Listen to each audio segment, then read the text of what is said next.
পাথর প্রতিমাতে বাজি বিস্ফোরণ, একই বাড়ির 7 সদস্যের মৃত্যুর আশঙ্কা, রাজ্যে ফের বাজি কারখানায় বিস্ফোরণ। পাথর প্রতিমার ঢোলাহাট থানার রায়পুরের তৃতীয় ঘেরিতে বাজি বানানোর সময় বিস্ফোরণ হয়েছে বলে জানা যাচ্ছে। ঘটনায় মৃত্যু হয়েছে 7 জনের, এর মধ্যে 3 জন শিশু রয়েছে বলে জানা যাচ্ছে। স্থানীয় সূত্রে খবর, রাত 9:30 নাগাদ আচমকা বিকট শব্দ শোনা যায়।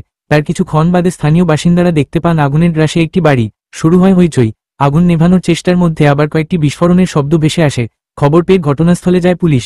শুরু হয় আগুন নেভানোর কাজ, সেই সঙ্গে বাড়ির ভিতরে থাকা লোকজনকে উদ্ধারের চেষ্টা। যদিও পুলিশের একটি সূত্রে জানা যাচ্ছে 7 জনের মৃত্যু হয়েছে এই অগ্নিকাণ্ডে। আগুন লাগার কারণ এখনও জানা যায়নি, তবে স্থানীয়দের একাংশের অনুমান বাড়িতে বাজি মজুত করা হয়েছিল, সেখান থেকে এই অগ্নিকাণ্ড। তারা জানাচ্ছেন, বাসন্তী পুজো উপলক্ষে ওই বাড়িতে বাজি তৈরি করা হচ্ছিল। রাত 9:30 নাগাদ সেখান থেকে হঠাৎ বিস্ফোরণ হয়। কিছুক্ষণের মধ্যে পুরো বাড়িটি আগুনের গ্রাসে চলে যায়। আবার অনেকে বলছেন রান্নার সিলিন্ডার ফেটে দুর্ঘটনা হয়েছে। তবে পাথর প্রতিমার বিধায়ক সমীর কুমার জানার দাবি, বাজি তৈরির সময় হঠাৎ বিস্ফোরণ ঘটেছে, পুরো বাড়িতে আগুন ধরে গিয়েছে। ওই বাড়ির ভিতরে আরও কিছু জন থাকার সম্ভাবনা রয়েছে।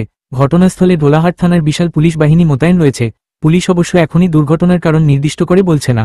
আপাতত আগুন নেভানোর চেষ্টার সঙ্গে সঙ্গে চলছে উদ্ধার কাজ। সুন্দরবন পুলিশ জেলা সুপার কোটেশ্বর রাও বলেন, 7 জনের মৃত্যু হয়েছে। ওরা মানে যে বয়স্ক লোক, ওনার দেখতে পাচ্ছি না, ওনার স্ত্রী আছে বেঁচে, আর ওনার একটা স্ত্রী এবং একটা বৌমা, দুটো ছেলে বেঁচে আছে এই পর্যন্ত। আর বাচ্চা দেখতে পাচ্ছি না। এটা কি বোমের কারখানা ছিল? হ্যাঁ, বোমার কারখানা, ও পাশে বোমার কারখানা তৈরি হতো এখানে বোম। হ্যাঁ, এখানে বোমা তৈরি হচ্ছে। কজন ক্ষতি হতে পারে মনে করা হচ্ছে? আচ্ছা, বাচ্চা কজন? এখনো কি কোনো আহতদের পাওয়া গেছে? ছোট বৌমা আহত, গাড়ি নিয়ে চলে গেছে।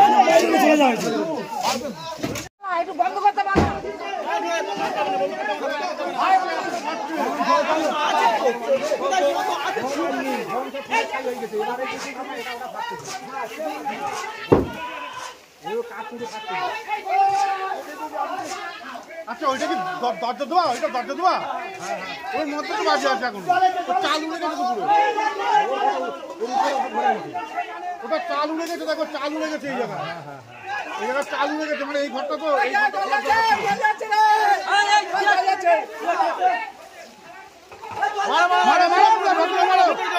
পুরো ভেতরে যাও, জলটা পুরো ভেতরে যাও।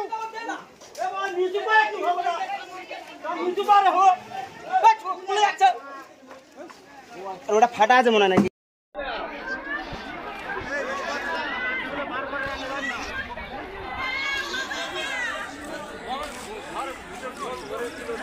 ঘরের লোকজন